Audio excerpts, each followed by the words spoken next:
Hello and welcome to Predictocast, the podcast where normally we predict a movie storyline after watching only the first 10 minutes and knowing nothing else about it. But if you listened to our mini episode back in November, you know that we are doing something very different this month on the show. We are looking backwards at some of our favorite is, again, a strong word, but movies that have stuck with us that we have regularly referenced over time. And we wanted to kind of look back at those, talk about them, but we didn't want to do it alone because we don't want to just repeat ourselves. So we wanted to bring on some friends of ours. Of course, I'm Josh, and with me, as always, is Skinner. Hey, Skinner. Oh, hi. And we are joined on the show this week with our good friend Gena Radcliffe from the Kill by Kill podcast. Hi, Gena. Hello. I'm so glad to be here to talk about this evil lamp. And that is right. We are looking back at Amityville, The Evil Escapes from 1989. We talked about this back in November of 2018, and it has stuck with us. Mainly a couple scenes and the lamp itself, as Gena already referenced. So before we kind of get into anything, Gena, what is your history with the Amityville franchise and also with this movie? Right now, I think there's anywhere between like 12 and 87 Amityville movies. So I'm glad that you brought that up. I was looking that up, and I was like, okay, so I know this is the fourth one in the series, but like, it seems like Amityville, because it's an actual place, people can just use that in the name of their movie. You can't copyright it. I actually wrote about this movie on an old blog a while back, and I said you can name your Christmas movies Christmas in Amityville, and no one would care.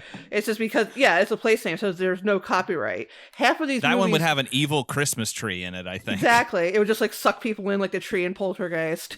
But like I haven't seen all of them because there are so many, and most of them are not good.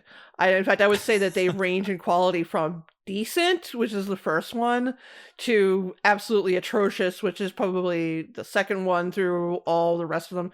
The Ryan Reynolds one was fine, but the whole thing with him like being really ripped and adding like more like folklore on top of what was already there in the first place, they really kind of amped it up with like the shaky head effect, which is a big thing in like 90s and early 2000s horror movies, and that was okay, but again, it was pretty much just a rehash of the first movie, and they are still making rehashes of that first movie over and over and over again. I had a review one for the Spool last year that was it was purported to tell the true story of what happened with the actual family that killed, which is the only true part of this whole entire thing is that a family was murdered in the house. That's the only thing that actually happened.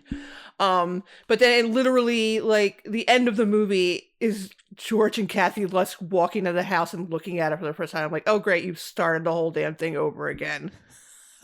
So wait, you're telling me the lamp stuff is not based on a true story? Absolutely not. I'm sorry for letting you down. I know I love the idea of a lamp that can make phone calls. I really want that to be true, but it can drive a car. It can drive a car.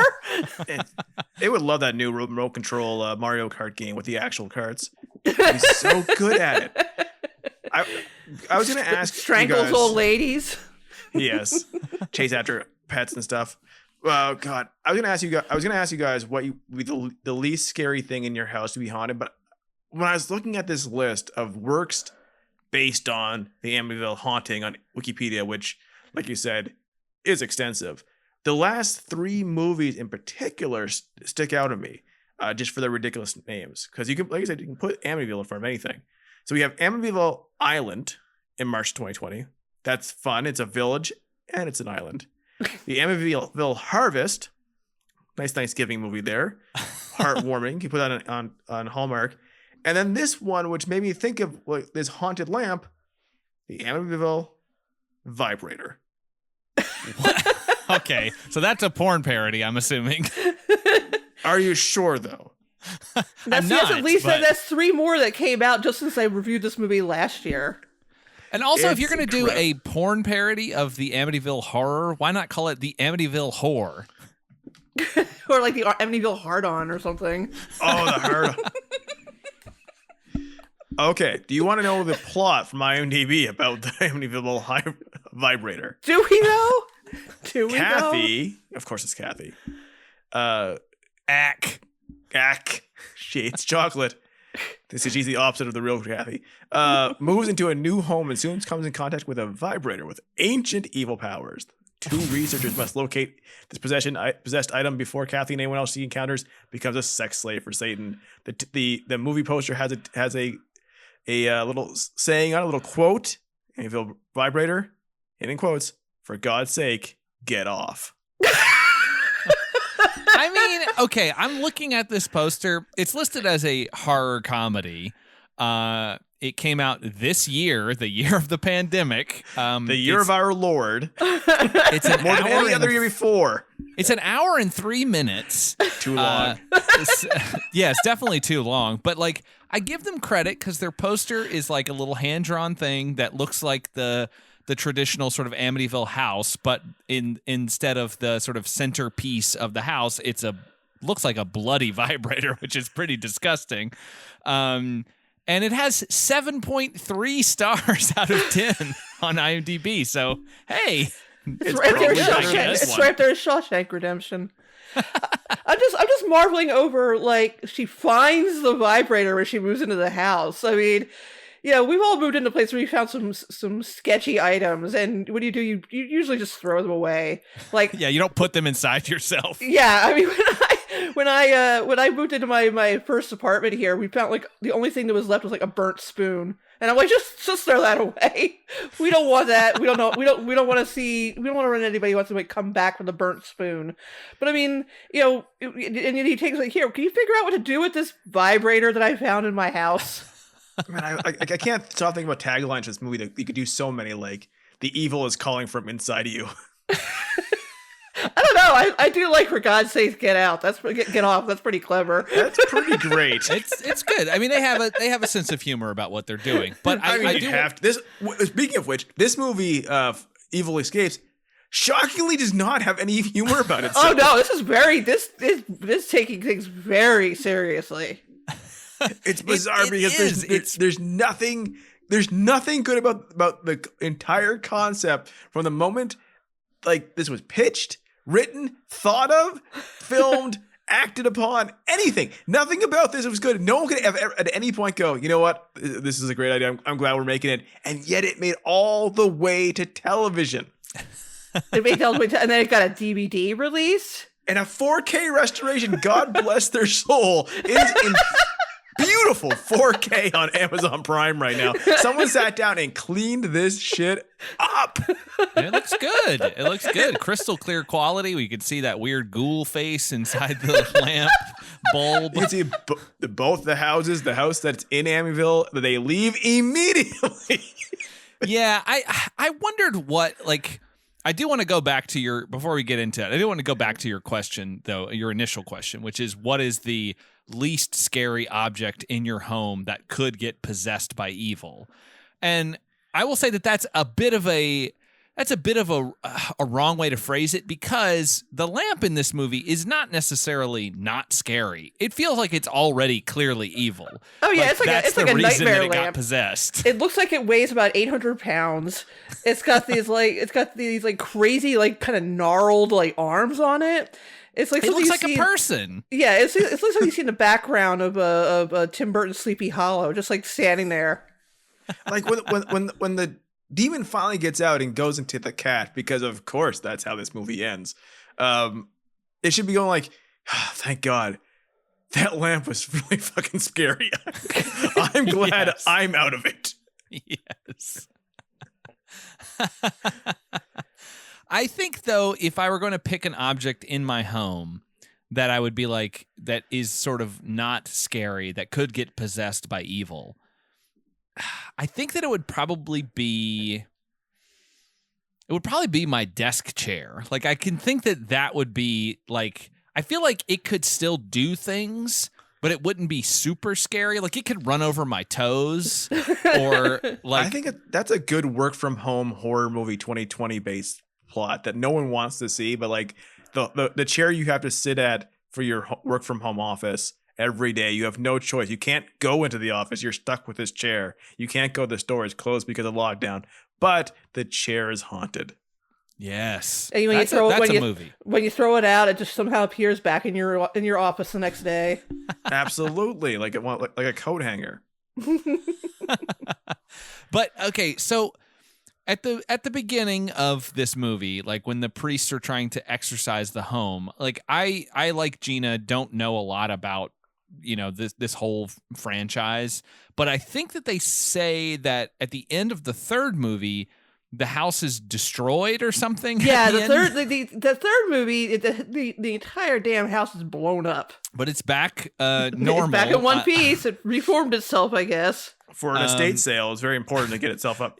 Yeah. Okay. So they like the priests, of course, they're trying to sort of exorcise it, and this big gnarly lamp is there, and the evil goes inside the lamp. And what I didn't understand is that once they get the lamp to the new house on the other side of the fucking country, like we have to go all the way to California.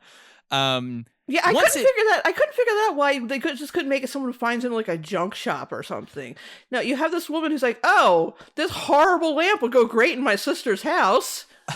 Because I don't like her. Let me spend a fortune to ship it out to her, and then it cuts my finger and I get gangrene or tetanus, and I guess that's the end of me.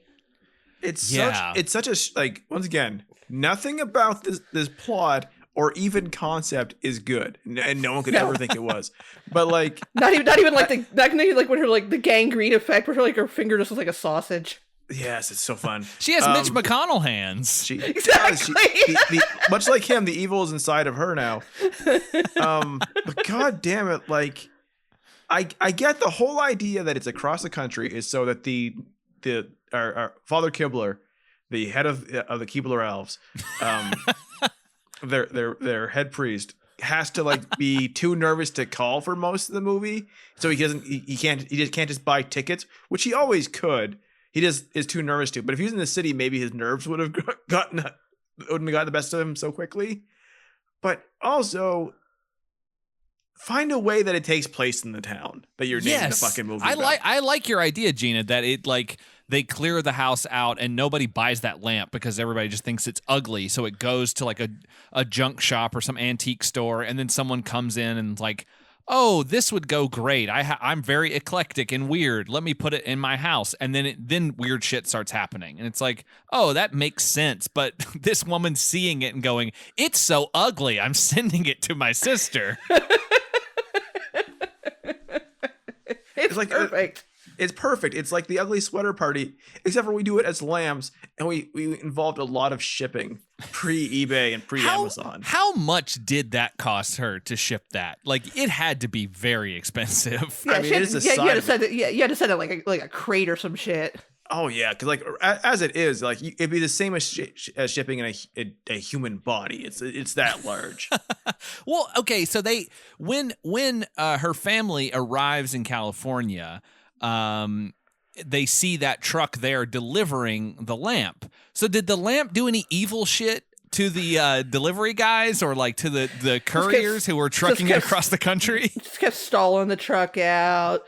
You know, all the truck stops, ran out of their favorite snacks. Suddenly they're going backwards on the highway.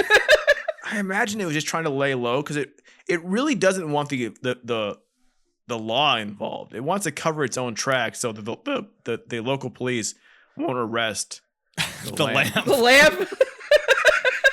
The one thing that I needed in this, because it is vaguely human shaped, it would be one of those lamps that you would have in a house. Like you would go visit someone and they would have it, and you would constantly, like if you were staying there for the weekend or something, you would constantly think there was a person just standing in the corner of the room every time you walked by.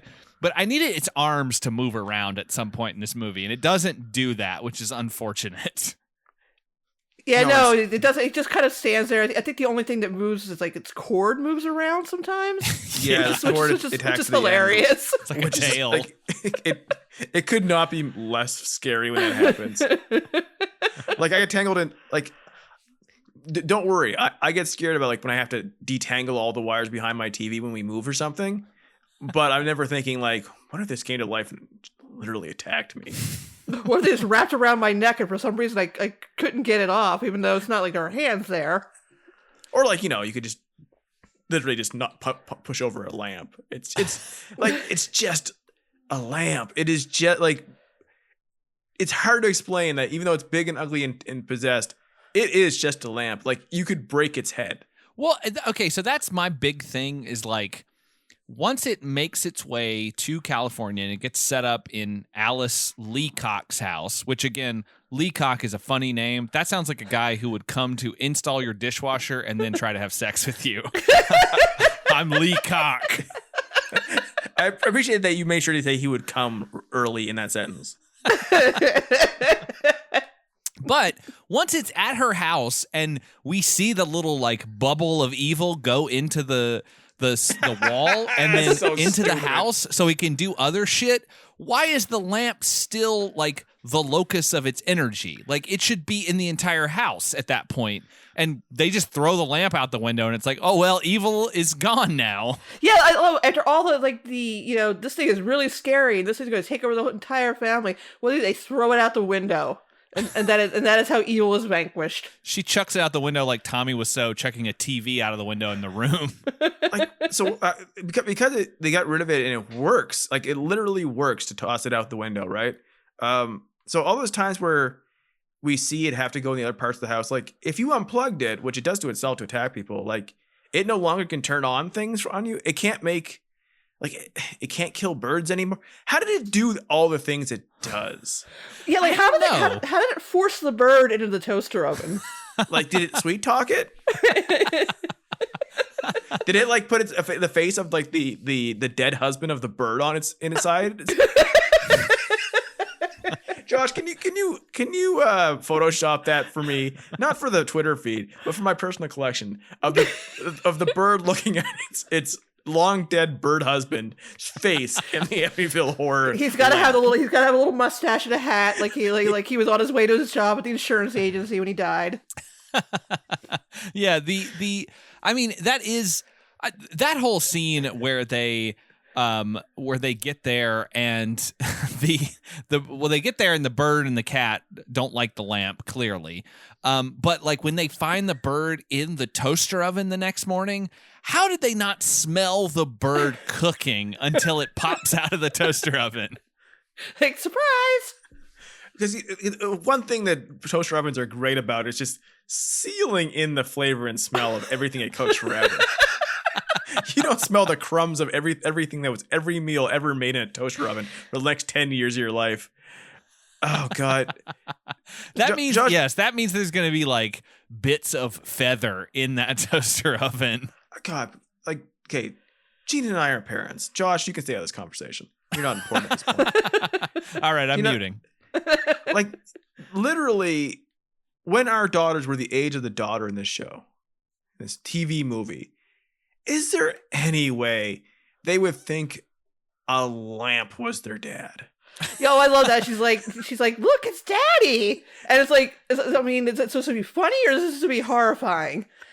Like, my daughter thinks the lamp is my dead husband. That is such a stretch of like kids believing anything. Because it's also a lamp. I know it has a light bulb right about where a human's head would be, but still. And everybody's just sort of like, no, you know how kids are. You know, they have wild imaginations.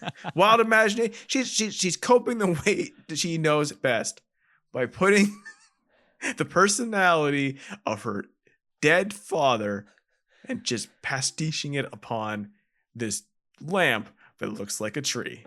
Yeah, no, you're not like a teddy bear, not carrying around a picture of him or an old blanket, a lamp. A lamp. Fantastic. Just like the whole idea of the lamp is this is where his head would be. They take that whole thing so far. When later on, when she is drawing like all this horrific stuff with like the dead bird and everything, I needed a drawing of her holding hands with the lamp, like out on a like a hill somewhere, and there's like a rainbow and everything. That's like when we wanted that montage in Pin, where like we wanted them taking Pin out for like picnics and stuff and doing all this stuff like like he's part of the family. I wanted her to draw pictures of her and the lamp doing her and daddy things. Just have like a little tea party where the lamp's got a little hat on. She walks on a picture of her walking in on mom making out with the lamp on the couch when she thinks she's in bed. She like takes some of their family photos and puts a picture of the lamp over dad.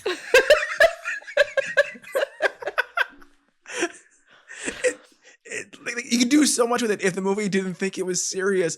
And yet I see this scene where the boyfriend in his Letterman jacket gets his hand caught in the goddamn garburator. I'm going to call it that for our Canadian fans. And it's so funny watching him just put his hand in there and go, ah! Because it's how you would make a fake horror scene where someone gets their hand caught in a garbage disposal that is powered by an evil lamp. Well, that's some damn good convincing acting then. we talked, I mean, that guy, for one, he does not look like an athlete. I'm sure that we mentioned it in the episode we did a couple years ago, but like that guy does not look like an athlete at all. He looks so fucking nerdy, and I was trying to figure out, what did he get that Letterman jacket for? Like, what sport could it have been that he got? Maybe he's a swimmer. Maybe he's on the chess team. Maybe he's on like the High School Electricians Association or something. I was going to say full contact chess. But in that scene where he gets his hand mangled, I love that the switch, like the lamp does this all the time, which is it tries to like not let on what it's doing, and that the switch just kind of slowly lowers like, and then pops back up when someone walks in. It's like, oh, you almost caught me. It's like, how is he, I'm personalizing the lamp, how is it like controlling switches? I mean, I get maybe, it's some sort of like evil like power surge, but it's not going to like move switches. Well, yeah, it like closes windows on people later. So it's like, how is it doing that? And it dials a phone. It does all this stuff every now and then where like it like you can just say like it generically haunts the house. But like if you're going to do that, don't have it be just the lamp, and have it be the house in Amityville. And B, like, don't show the bubble of evil going out of the lamp into other things. Yes, I mean it drives that car that is in no way connected to the house. So, is it a like how what level the business the organizational flow chart? How high is this lamp demon that has this much power, and yet it can't escape the lamp? Well, they keep calling it Satan, so I guess it's very powerful. That is so humiliating. Like they don't have to do anything, because if this is Satan himself, like how humiliating. He's stuck in a lamp. He was sold to an old lady who hates her family. Oh my God, she hates her family. Oh yeah, this is crazy. How she constantly has this like who farted expression on her face, and her grandkids are in front of her. Like, oh God. Just, I couldn't imagine like it's being Sunday night. You're sitting down to watch a good movie on one of the 4 channels on TV, and you're like, all right, it's Amityville Horror movie. I'm ready to be spooked in October, my friend. Let's watch this movie where a lot of it is this grandma just doesn't like young kids and thinks her granddaughter's a slut. I mean, wow, that's fun. And she doesn't die? Oh, great. She's got that it's Jane Wyatt. She's got that mid-Atlantic sort of Katharine Hepburn kind of vibe about her, where she just can't stand everyone. I love too when she like, I can't remember what happens or how it gets. Oh, does somebody burn their, it's when the daughter gets scratched by the cat when the cat first sees the lamp and doesn't like it. And she says, "Oh, do you have any peroxide or whatever?" And Grandma says, "I'm just going to call her Grandma. Her name is Alice, but she says, it's in the medicine chest." She doesn't have a medicine cabinet. She has a pirate chest full of medication. Yeah, she's prepared for the apocalypse. I mean, you got to look at that basement, right? Oh yes, that's right. Where she's got an entire wall of canned and jarred food, and as best I can tell, it's just her living there. And she doesn't seem like the kind of person who would take the time to do that because she kind of dislikes doing everything. And also she has a chainsaw just sitting out. Oh my God, this is once again the main event of this entire movie. This is a movie where a lamp attacks someone with its whip cracky tail, which is its cord. Is how unbelievably happy Aaron Eisenberg as Brian Evans in this movie. Great name, Brian. How happy he is to find this goddamn chainsaw. I've screen capped it 900 times. It is so amazing. Just he sees it and he's like, I have just been awakened. This is my thing now. I like chainsaws more than anything. I told you guys this in the chat, but I can't save it because it's so good. But him finding the chainsaw and being super pumped about it and making vroom vroom chainsaw noises is kind of how everybody was at the beginning of 2020. You're it's 2020, it's the future. We're gonna do great things this year. It's a presidential election. We're gonna get that fucking asshole out of office. And then and then as soon as the chainsaw turns on by itself, it's coronavirus. And they're just cutting through everything. When he attacks the wall of jars with it, it is so satisfying. It's like Link and Legend of Zelda rolling through a room full of pots. And Grandma's upset about it. I was like, Grandma, why'd you leave a chainsaw just sitting out? Yes, you have a bunch of kids coming to stay with you for an extended period of time. Please put away all of your dangerous machinery. Childproof the chainsaw. What has she ever cut? Does she does she do ice art? No, that's Peggy probably. Peggy does that, the housekeeper. Patty Duke is in this movie. Yeah, she is. An actual actor is in this movie. And playing it as best she can. Oh, she's absolutely just not camping it up, which she should have been, because that's what this movie really needed. But she's playing it all completely straight. Completely straight, completely sitting there trying to look concerned, look harried, look like she's stressed about being a single mom, hates her mother hates everyone else, and just but she's trying so hard to bring a center to this movie. But the other part of the center that's balancing her gravity is an evil lamp. So speaking of Nancy and her weird relationship with her mom, so she says when they arrive, she's like, I know that you never liked whatever her husband's name is, I can't remember. But what do you think it was that Alice didn't like? Because they apparently, according to Nancy, they were together for 18 years. She's like, I had 18 great years with him. I got 3 kids, who I love. We had a wonderful life, and then he just dropped dead suddenly. And you're mad because he didn't plan for that when he died at 38 or whatever it was.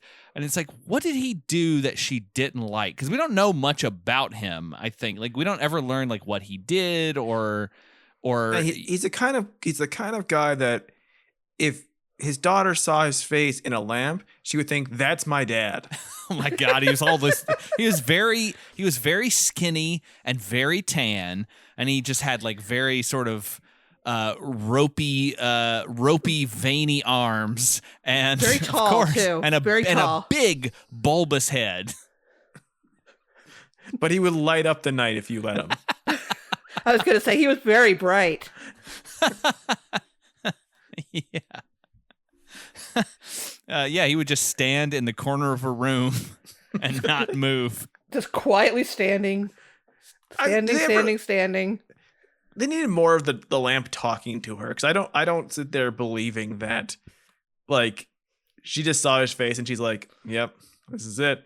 I'm convinced. I want a courtship between her and the lamp. You know, I want the lamp courting everyone, honestly. Going on dates, sending flowers, because it can call people. Why doesn't it send flowers to the mom? Oh, that would be fun if it's like it pretends to be like a secret admirer. From L. From HL. What does HL stand for? Haunted lamp. She puts it together at the end.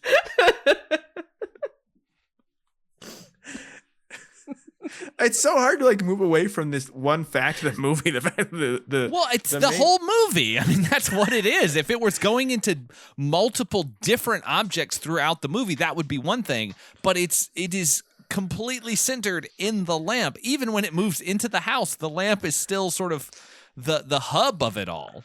I wonder, like, if it can melt another phone through long distance, which I imagine has extra charges. Like, what could it do to a phone that was nearby? That phone was just made of Darkman face mask technology. That's why it melted. The 99 minutes were up for the call. That's right. I can't. Why would you have this movie where the lamp is haunting the house? Why does it make a phone call and then melt the phone in a different part of the country? That's not how phone lines work. Well, it sort of has like a vendetta against Father Kibler, I guess. Well, Father Kibler was the main like guy who performed the exorcism, like back at the old house. So him, oh yeah, you're right, because he was there in the room when the evil goes into the lamp, and then it throws him against the wall. He locked eyes with that spooky demon face. that spirit Halloween store mask. Yeah. God, it is so amazing that like was the part of the plot to keep him away for a long time. Is that he's just indecisive. Like, should I call? Not yet. He is basically family. He's basically people trying to decide, should I go to visit my family at the holidays and potentially give them COVID? I can't decide. I don't want grandma to die. So I should call. I should go there, but I don't know. The pros and cons could cause people to die. I'd get out of the house. I mean, it kind of evens out. There was something we were talking about the garbage disposal. I have to bring up because when this whole scene takes place, we see Amanda, the older daughter, just basically dumping an entire meal into the sink. Like she's dumping a full bowl of salad and a full bowl of noodles, just dumping them into the garbage disposal. It's like, don't do that. You got a trash can? My God. Grandma hates the smell of garbage. Dump it all down the disposal. It's such a quick way to like clog that thing, and that's no fun to fix, which is what happens. And then look what happened. You know, the real villain in this scene isn't the lamp. It's negligent attitude towards doing things right the first time. It's food waste. It is food waste. The younger generation, they'll lose their hands just to do less work. Who's dumb enough to put their full fucking hand in a garbage disposal? Like everyone knows down there are blades. Yeah, no, that's the scariest. I legit think that's one of the scariest things ever. Anytime I see it in a movie or a television show, doesn't matter how bad it is, anybody putting their hand into a garbage disposal, it's one of those visceral things that like sends shivers down my spine, because I'm like, I know that feeling so well of like when I'm washing dishes and something slips out of the rack or drops out of my hand, like a spoon or something, and it starts to go down there, and I'm like, I gotta grab it before it goes in there, because if it goes in there, it's gonna destroy everything. It's just my house is gonna explode somehow. I mean, that's how I feel. And then when they do break and like the water just backs up, it's the worst feeling. You're like, my house is now poisoned. Oh God. I guess we could talk about the plumber. because that scene is pretty good. That's one of the grossest scenes, I think, in the movie, where he goes movie history. where he goes down. He looks like a little bit like Scott Bakula.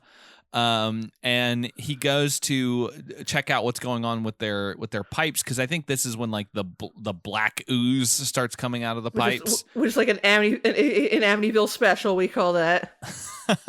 And I think, like, I don't know much about plumbing. Like, I'm not a plumber, but it feels like he's doing it all wrong by starting to unhook and open a valve that's right above his head while he's laying on the ground. Yeah, I mean, generally you want to drain a pipe somewhere where it's not going to get like in your face. But it's kind of like this whole, like comedy movies where like someone's changing the oil of the car, but they just open up the whole oil thing right above their own head. There's other places you can reach for that. You don't have to put your head right there. But I love that he just gets covered in weird goo and a hand. It's shit. And a hand. Let's give him a hand. A perfectly preserved hand that is not at all mangled by the garbage. Yeah, it's just disposal. like the garbage disposal like neatly cut his hand off at the wrist. Neatly cut it off, even though he has hand in there for quite some time, screaming. And then I assume she'd also dump down some pickles or something before all this stuff, so they can be perfectly preserved.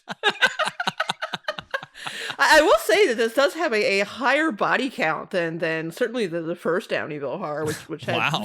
which had 0.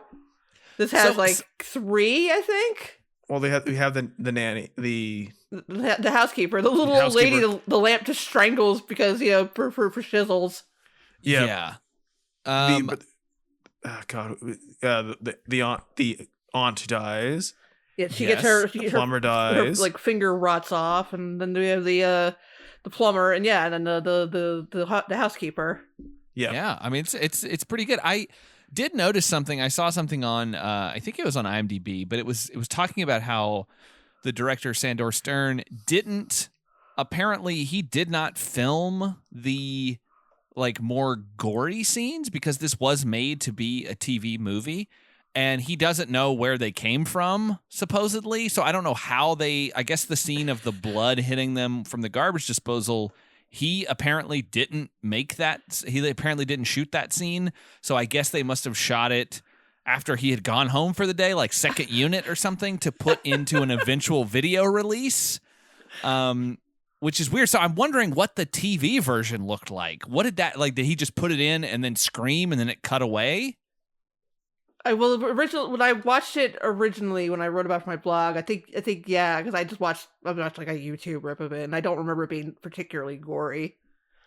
Yeah, that's interesting that they would go back in and like, oh, this will because it's rated R technically, which is very silly because there's no real profanity or anything like that, and honestly, the hand cutting scene is like the most gore that's in the movie, and that's even pretty tame.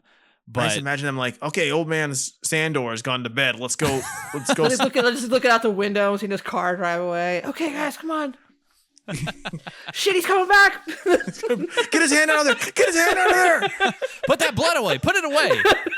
No. We weren't doing anything, Mr. Stern. No, we were just we were painting the walls red.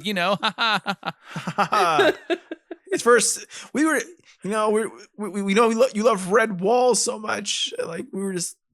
Don't worry about it. Go home. We'll have a nice dinner. You worked so hard. Come on. Let us close down for the night. You've done a bang up job in this movie about a haunted lamp. You deserve a nice salad.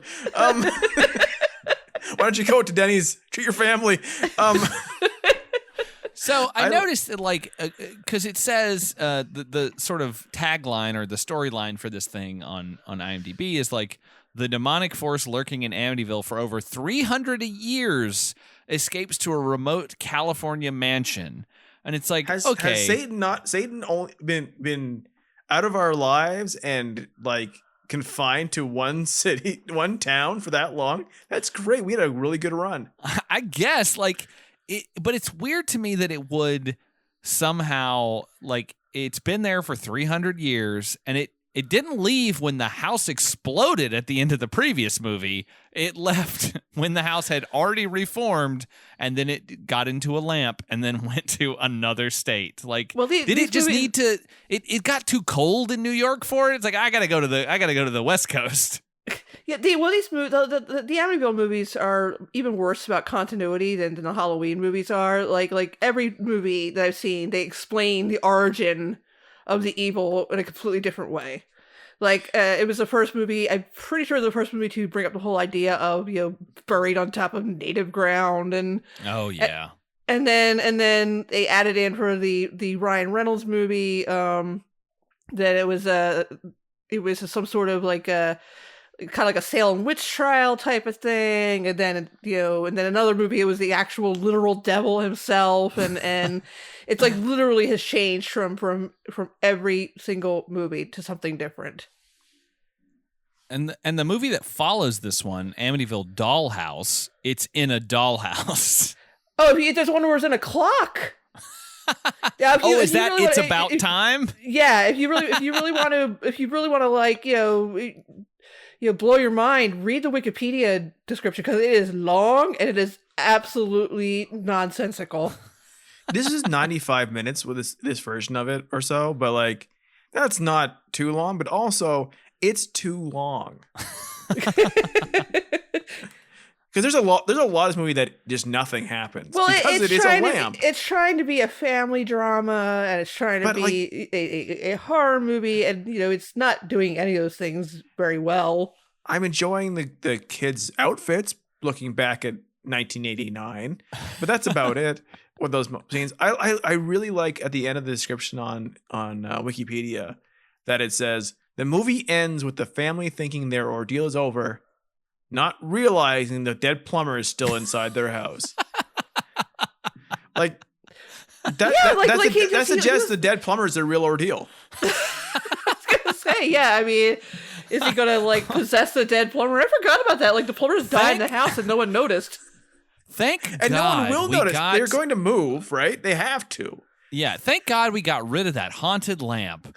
Now we can just go back to normal. Oh, wait a minute. There's a dead plumber in the house. I got this, this broken pipe, this basement full of poo-poo, and a dead plumber. Like at some point, are they going to go like within a week? Because I don't know if you guys ever like accidentally left raw hamburger in a garbage can in summer. I accidentally left a dead plumber in my house. Like you go like at the very We've all least, been there. At the very least, like you had that smell, and you're like, oh shit, is that we got rid of the possessed lamp? What's that smell? Hey, kid, did you ever get rid of your boyfriend's hand? What did you do? Did you ever go see what's going on with that? Yeah, I mean, if someone lost their hand in your garbage disposal, would you not try to retrieve it, or just keep just jamming it down there with like a broomstick or something to get rid of the last of it? Like, wouldn't he at least like his family? Like, okay, can I have the shredded remains of my hand, please? There might be some DNA on there I might be able to use for something. We have to give my hand a proper burial. Please return it. What if it got sold on eBay and someone else bought it and put it in a museum?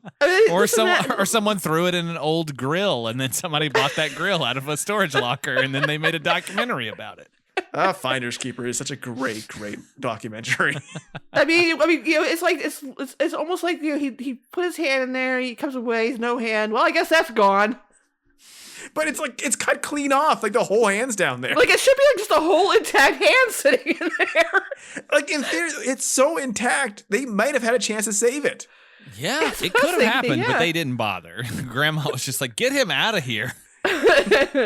He's ruining my daily apple carving that she seems to do." She leaves that mess of apples for Amanda to clean up. About the plumber, though, because the lamp drives the van away and makes Peggy think that the plumber has left. Where does the planet away? Where does he send the van? Where does it go? Down by the river. I needed one of the cops to come in and go, "Oh, we found this this van, like, you know, a couple blocks away, and he's had a little notebook saying that he was coming to your place, and we couldn't, you know, where is he? Like, they could have used that as like a thing, like, you know, we found this guy's van parked at the end of your driveway. Where is he? Oh God, if the lamp could move, it was CGI. I would love a scene where like it takes the van away and we see it go away, and then later we see it like just parked somewhere, and the police car comes up to it, and he like knocks on the door, and the window rolls down, and it's the lamp with a hat on, sunglasses, and a trench coat, and it's like, yes, officer, The Ninja can I Turtle. help you? Yes. Or just a shot of the lamp driving the van, like you hear the theme song of Taxi playing in the background. What do you think it thinks about all day? The van is like weaving around, and so they pull it over, and the cop goes up to it, and he like his partner goes up to the driver's side window, and he looks in, he goes, I don't know, man, it's just a lamp. What if the lamp said? What if the lamp said, "What's the matter, officer? Were my lights not working?" Lights off.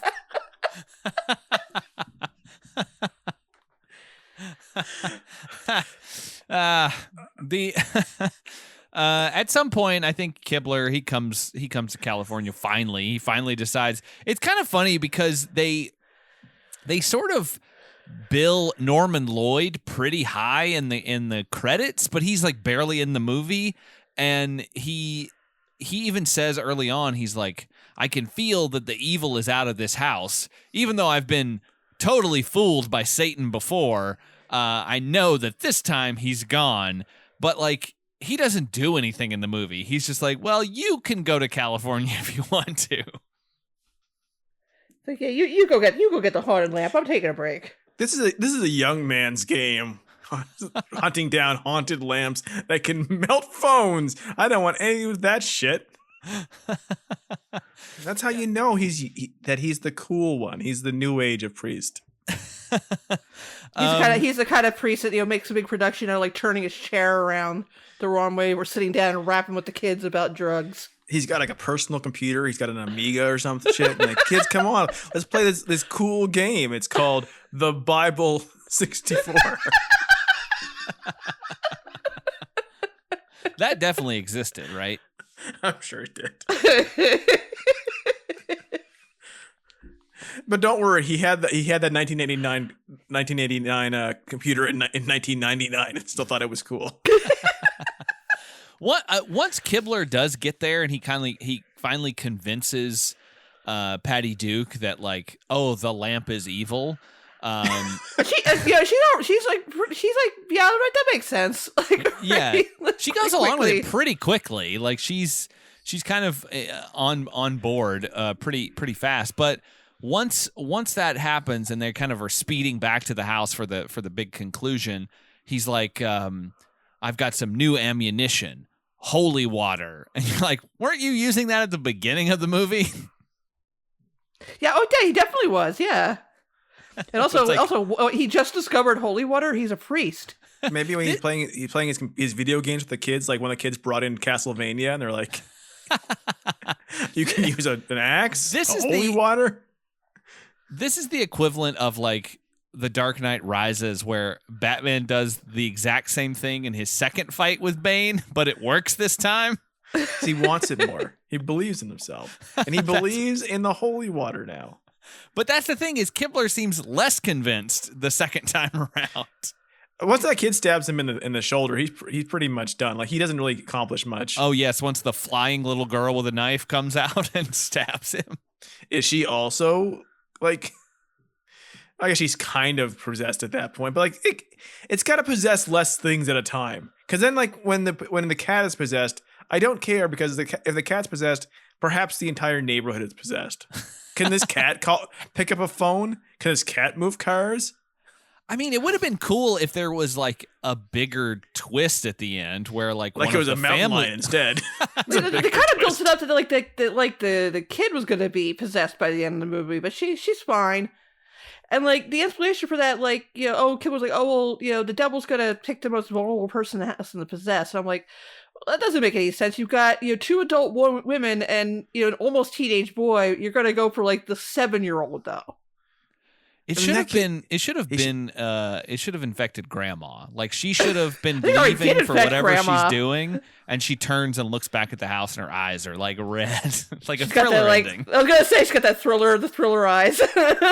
Why didn't it just take over the boy when he had a chainsaw in his hand? Right, that's what I'm talking about. Like, what's a little girl? What's a little girl gonna do? She's gonna play with evil dolls. She's gonna mess up her bedroom and draw all over the walls.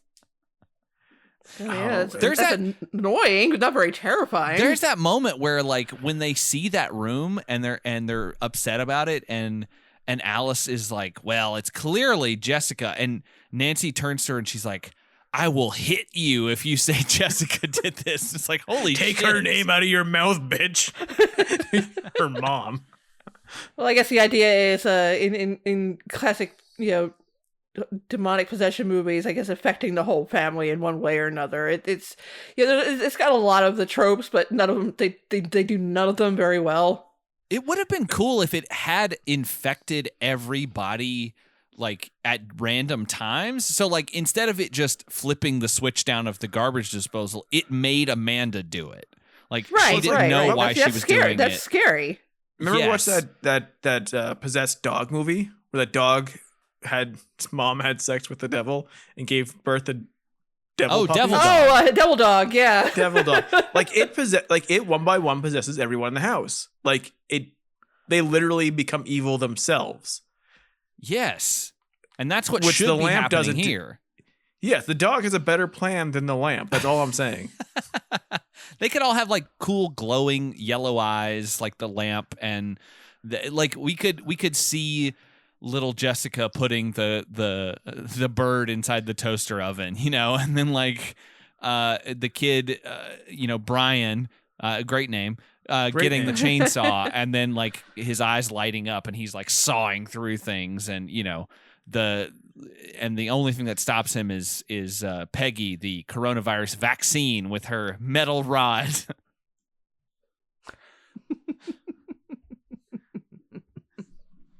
Maybe he could possess like a voting machine. Just change all the. That's why they're still it's- fighting. They're still contesting the election because they think that an evil lamp infected the Dominion machines. That is less crazy than some of the things that have been said. That's true. I mean, just to go for broke and get the devil involved in it. Well, I mean, if you believe John Voight, the Democrats are all Satan, so we're almost there. Shit, we've been found out. How is John Voight not in this movie? I think he still kind of had a respectable career around this time. That's a shame, though, isn't it? That he had a respectable career, or that he wasn't. Yeah. He wasn't in Amityville 4 by that point. Kind of both, because I wish he was in more. If he had been in more bad productions Like earlier, if he started with a Baby Geniuses 2 like 10 years earlier. Yeah, and I think, like, by the time he got here now, he'd be doing a lot of jobs that would be like really sloppy shops, and he might get injured on set, and that'd be a real shame, wouldn't it? Garbage disposal might just go haywire. Practical effects, John. We have to turn it actually on. One thing towards the end, once the lamp has been thrown out the window and smashed, and I like that Grandma she grabs the lamp, throws it out, and she goes, "You son of a bitch!" I like that the entire movie, Grandma's not likable, yet she's the one who defeats the devil lamp. Yes, it's so weird. But, like, Jessica, when she sort of comes to out of her weird spell, she's like, "Oh, I just had a weird dream." And it's like, you liar. I bet you remember everything that happened. You're just going to try to go like, "Oh, no, I can't remember anything. It was all foggy." I had a weird dream that lasted about 2 weeks. I didn't know that I stabbed that guy. I mean, that is a really, like, if that's true, that she does remember everything, which I think is true, she's really thinking on her feet quick. She's like, this whole lamp scheme went out the window. Literally, I've got to come up with something. My partner in crime's gone. She should be possessed. That's the thing. If she's possessed, then it makes sense. She'd be like, oh, I don't remember anything. I have no idea what I did. I have no idea how I killed that bird or anything. Did she kill the bird, though? Probably. I'm going to say she did. Or Okay. the lamp scared the bird so much that it crawled inside the toaster oven to escape. Maybe it lured thought. Maybe it lured with our favorite singer, Lord. Oh, maybe Lord, please bless me. Maybe it lured the bird in there with nature's most perfect food, the pizza bagel. You see that crumb, that like trail of pizza bagel crumbs leading right into the toaster oven. I mean, it was 2 a.m. when the bird died, but you can have, when pizza's on a bagel, you can have pizza anytime, so. There's never been a truer statement. I didn't like at the end when Father Kibler's leaving that Amanda has to give him a kiss on the cheek. Like, why? Why? He should be like, no, please. Please don't do that. Unnecessary. Why did you do that? I know you've been through a lot. And right up to the end, speaking of going through a lot, right at the end of the movie, after everything they've been through, after all this horrific stuff that they've witnessed, Grandma cannot say that she loves Nancy. Because she doesn't, Josh. And her generation tells it how as it is. That was so baffling to me, where she's like, oh, I love you, Mom. I'm so happy that we're here. I'm so happy we all survived this. I don't know anything about, I mean, too bad about Peggy and also the plumber, but we made it. And she hugs her mom, who seems put off by it. And then she's like, I love you. And Grandma just goes, well, goodbye, children. Oh my God. It's like, well, I guess you could leave now, right? Evil is vanquished. She should be evil. That's why we need Grandma to have weird yellow eyes, too. Could be like, yeah, I don't love you. I'm an evil monster. I'm going to go spread this evil to other parts of the country. I'm going to go back to where it came from. Maybe like that would explain how the evil gets back to Amityville, because she's going back to see her sister, or go back to her sister's funeral. Instead, it's in the cat. Yeah, instead it's in the cat, and then somehow it ends up in a dollhouse. And then a clock. And then a vibrator. And many other things in between that. And many other things in between.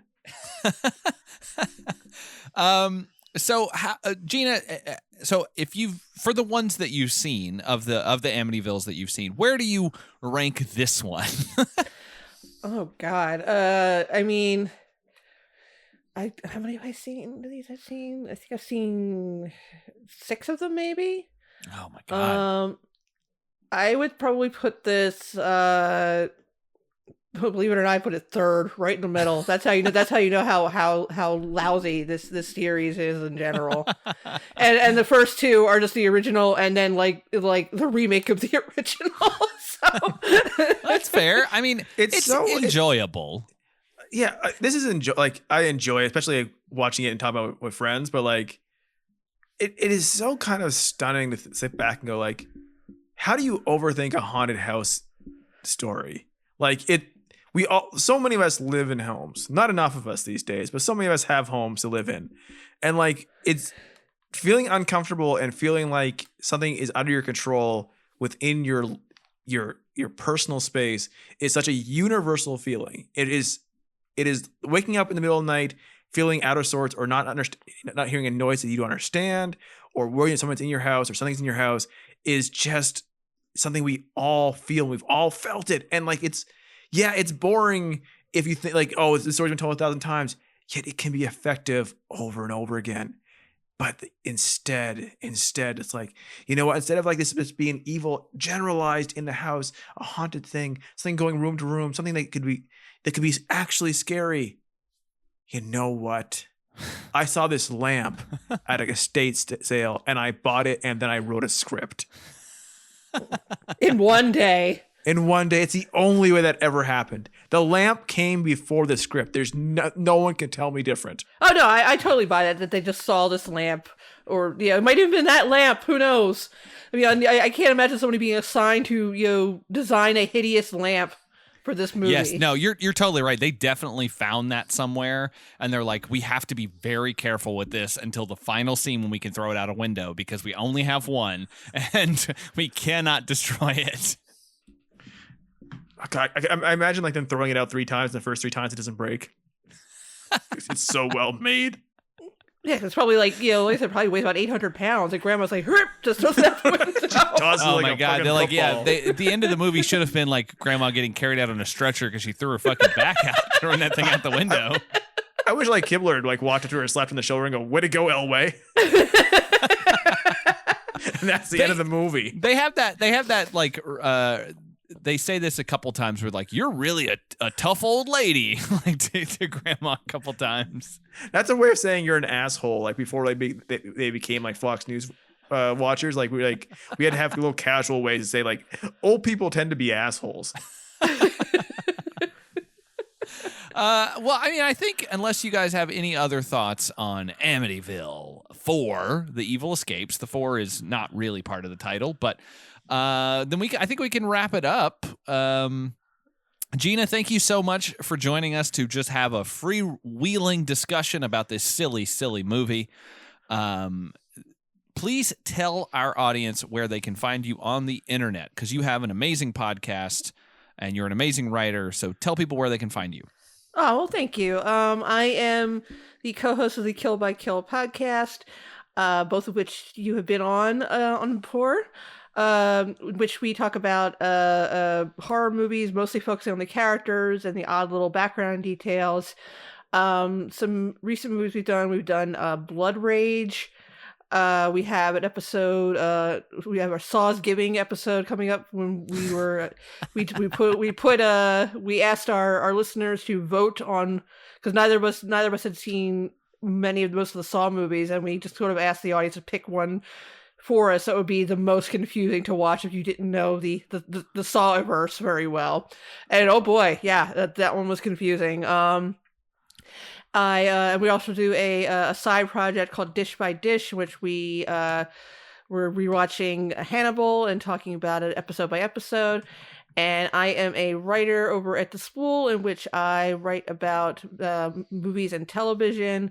I recently covered Lovecraft Country, and I recently wrote an anniversary piece on How the Grinch Stole Christmas, the live action movie, which I did not like. It is unenjoyable. It is absolutely unenjoyable in every possible way. But that is I love Christmas music. I named my kid Holly, but that fucking Faith Hill song, it's so depressing. It's so depressing, and like it literally has it is saying like, does Christmas continue after I hit puberty? And I'm like. Like my body's changing, it's rearranging. Don't put that in your fucking Christmas song. That's not heartwarming.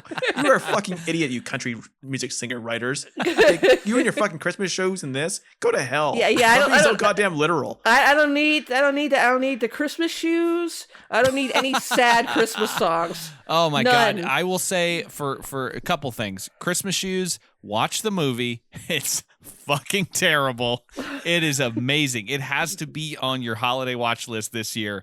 It's so bad. I think Rob Lowe is in that. If I'm not mistaken, yes, he is. It's awful. But it's totally worth watching because it's so terribly conceived. And then also for your Saw anniversary thing, or your Saw's Giving rather. I did watch all of those movies a couple years ago. And yeah, they're not good. Like the first one has some. I legitimately believe that the first one is kind of a fun, good, bad movie. The first one's pretty good. The first one's okay. It's very cheesy. It's very cheap, and you can totally tell. And as I repost it almost every year that it comes up on my social media, it does feature a scene where Danny Glover's face is wiped off screen by a car driven by Danny Glover, one of the best cinema wipes in all of history. But you guys watch what, Saw 4? We watched Saw 4, which is incomprehensible. It is if you haven't seen them. I will say that I give them credit for doing something interesting with their timeline and trying to tie all these disparate things together. I give them credit for being ambitious with their sprawling storylines, but they're just not enjoyable movies. Like at a certain point you just feel like they really do get into the torture porny thing that everybody accused them of, and I can't imagine how you would have handled going through one of those without having seen any of the other ones. And it also didn't help that like all of the actors in it look exactly alike. Yeah, so that was and it's that was, all that green. Was confusing. Yeah. Oh, green and gray, the best colors to make your movie. And Skinner, do you have anything you'd like to promote? Every time, huh? You do this every single time. Yeah, sure. Why don't you go up? If you're a fan this Christmas of the band Crazy Town, why don't you go out any of your podcatchers and find the Butterfly Kisses podcast, a line by line breakdown of Crazy Town's hit song Butterfly. Find out what it means and find out the real meaning of Christmas. Absolutely. And speaking of Christmas, this month over on our Hot Diggity Dog feed, we're going to be releasing a lot of older episodes over there, a lot of our Christmas episodes, some of which Gena was on. So if she had a great time, she enjoyed watching them. Yes, absolutely. Dogateers, anyone? Oh my God. Yeah, it was still better than Richie Rich's Christmas Wish, I gotta say. That is very true. So yeah, head over to Hot Diggity Dog, find that in whatever wherever you listen to podcasts. We'll have a bunch of our old Christmas episodes and hopefully a new one up there pretty soon too, in the month of December. But until next time, when we're back doing more of this retrospective thing, I've been Josh. I've been Skinner. And I'm Gena. And we predict you'll join us.